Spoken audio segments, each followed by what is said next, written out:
Me siento mis hermanos, soy aquí presento el resumen de la clase que tuvimos pasado martes y habíamos hablado sobre el idealismo alemán, que fue a finales del siglo XVIII, principios del siglo XIX. ¿Quiénes fueron los precursores? Básicamente, estos idealistas alemanes, en primer lugar, Immanuel Kant, Johann Gottlieb Fischer, Friedrich Schelling y Georg Wilhelm Friedrich Hegel. Fueron los principales precursores del idealismo alemán, donde ellos básicamente eh, proponían un estilo de vida diferente. Ya estaban saliendo de la Revolución Francesa y de esa forma ellos empezaron la época, o llamado la época de romanticismo, la ilustración. Es un tipo, digamos, de renacimiento a partir del siglo XIX, principio del siglo XIX, donde ellos planteaban una idea de que para qué estar haciendo guerra con armas, para qué, digamos, hacer batallas con este tipo de espadas y armas, otro tipo de armas, que mejor hagamos una guerra intelectual. Eso es lo que ellos proponían. Que la guerra sea a través del intelecto, que las armas sean la filosofía. Y empezaron con este pensamiento llamado el idealismo alemán, que básicamente es la suma de todos los pensadores del siglo III antes de Cristo, Platón, Aristóteles, más adelante los epicúreos, los estoicos, y que de esa forma ellos, de una forma relevante, empezaron ya, o en una forma inherente, empezaron a dar como tal este tipo de pensamientos a finales del siglo XVIII, donde proponían un panteísmo, de todo es Dios, todo es relativo, el naturalismo como tal y muchas cosas más. Ellos empezaban a plantear esas ideas, o lo conocido como la pura razón, la razón pura, o llamado también el humanismo. ¿Qué consiste el idealismo alemán? El idealismo alemán es una escuela filosófica que se desarrolló en Alemania a finales del siglo XVIII y comienzo del siglo XIX. Surgió a partir de la obra de Immanuel Kant en los años 1780 y 1790, vinculado estrechamente con el romanticismo.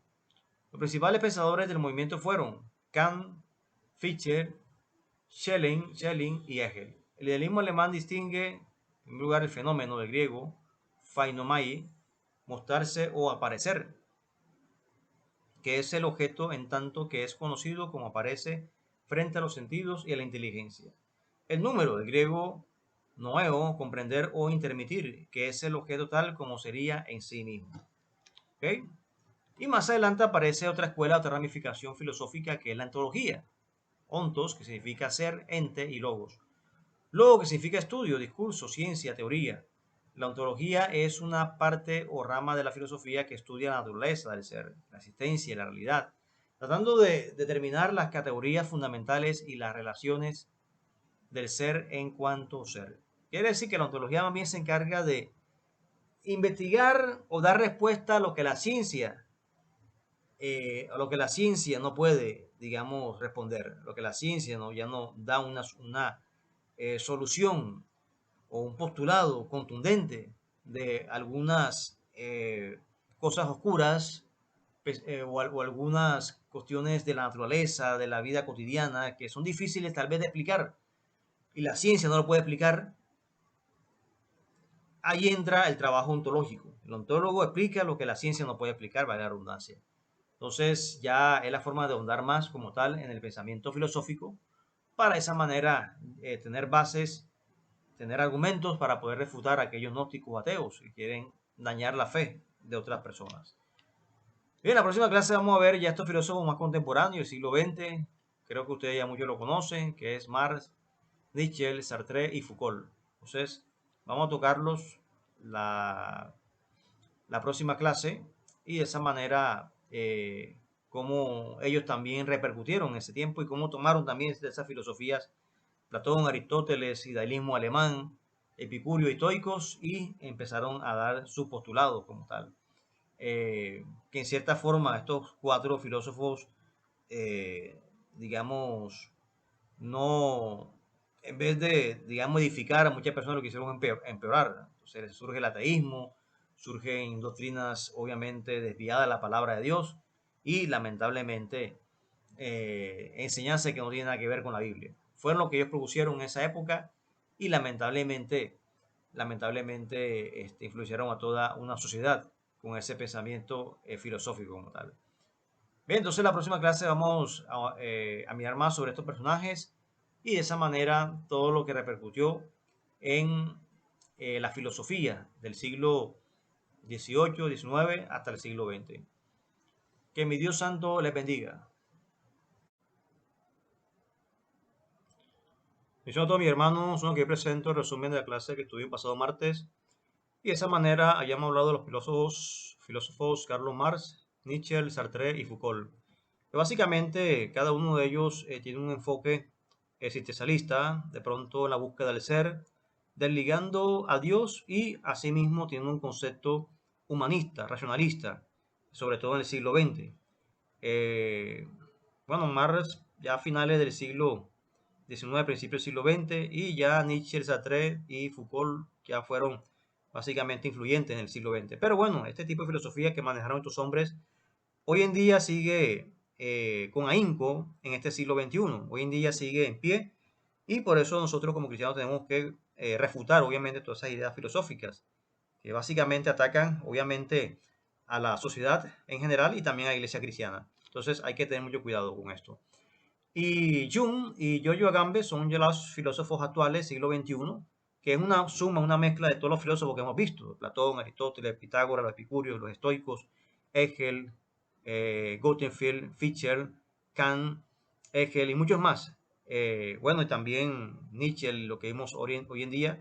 Ellos son una mezcla de todos esos filósofos que hemos, a través de la historia, y son los más famosos en la actualidad como tal: el surcoreano Jung y el italiano Giorgio Agamben. Entonces, hay que tener mucho cuidado, obviamente, a la hora de poder refutar este tipo de conceptos y asimismo dar con bases evidentes la verdad de la palabra de Dios. Nuevo panteísta, el concepto que todo el panteísmo quiere decir que todo es Dios. La mesa es Dios, el piso es Dios, la pared, todo es Dios. Eso es un concepto panteísta. Panteísmo, el mundo, el universo y todo lo que nos rodea está dentro de Dios. Entonces hay que tener mucho cuidado. Una cosa es que nosotros estemos en Cristo, estemos en Dios cristiano, y otra cosa es que el satanista esté en Dios o el ateo esté en Dios. Entonces, obviamente, ellos están separados de Dios como tal. Y el que está en Dios es el cristiano, permanece en él y le busca cada día. El panteísmo, Dios formó el universo, pero se alejó de él. Entonces, una forma de mirar a Dios como alguien lejano, no lo ve como algo cercano. ¿Quién hizo a Dios? Entonces, si alguien le hace esa pregunta, obviamente uno le devuelve con una otra pregunta: ¿quién te hizo a ti? ¿Verdad? Es una pregunta que hacen los ateos. Un ateo te hace esa pregunta, el ateo te va a decir, bueno, ¿quién hizo a Dios? Usted le va a decir, bueno, yo te respondo con otra pregunta: ¿quién te hizo a ti? ¿Quién te hizo a ti? Entonces él te va a decir, no, el universo, lo demás, un átomo, explotó una bomba. Bueno, ¿quién hizo el universo? ¿Verdad? ¿O quién explotó el átomo? Porque no se va a originar solo, alguien tuvo que hacerlo hecho. Y se va a encontrar obviamente con Dios. Que la metafísica es una rama de la filosofía que dice de que este mundo no se creó por sí solo, o no se sustenta sí mismo, sino que hay alguien detrás de este mundo que lo sustenta y lo ha creado. Un ser supremo. Y la metafísica es una rama de la filosofía que afirma esto. Entonces quiere decir de que obviamente el ateo se va a encontrar con Dios. Y de esa manera es una pregunta que no tiene sentido, es ilógica como tal. Porque Dios es el que es. Y de esa manera, antes que naciesen los montes, tú eras Dios. La fe no tiene valor, lo que importa es la ciencia. Entonces, básicamente hasta para la ciencia hay que tener fe. Para todo se requiere fe. Entonces, la fe tiene valor en todos los sentidos. Entonces, también es un razonamiento bastante particular. Siendo pues el linaje de Dios, no debemos pensar que la divinidad sea semejante a oro o plata o piedra, escultura de arte, imaginación de hombres. Pero Dios, habiendo pasado por alto los tiempos de esta ignorancia, ahora manda a todos los hombres en todo lugar que se arrepientan. Hechos 17. Por cuanto ha establecido un día en el cual juzgará al mundo con justicia, por aquel varón quien designó, dando fe a todos por haber levantado a los muertos. Pero cuando oyeron lo que de la resurrección de los muertos, unos se burlaban y otros decían, ya te oiremos acerca de esto otra vez. Y así Pablo salió de en medio de ellos. Mas algunos creyeron, juntándose con él, entre los cuales estaba Dionisio el Areopagita, una mujer llamada Damaris, y otros con él. Bien, entonces la próxima clase vamos a ver Hechos 18, Pablo en Corinto, el final del segundo viaje misionero y el inicio del tercero. Que mi Dios santo les bendiga.